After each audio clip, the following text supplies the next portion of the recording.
Laxman Chavan, the Poona school and home for the blind girls स्कूलमध्ये आज आपण आलेलो आहोत.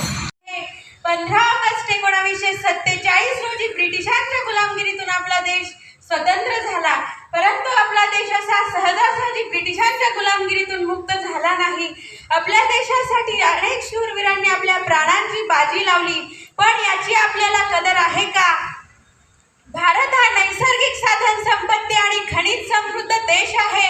पायी सागराच्या लाटा लोळण घालत आहे. आपल्या देशातून गंगा, यमुना, गोदावरी, ब्रह्मपुत्रा यांसारख्या पवित्र नद्या वाहत आहे.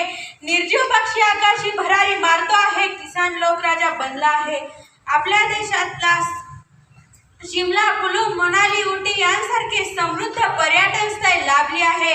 एकूणच आपला भारत देश सुजलाम सुफलाम आहे.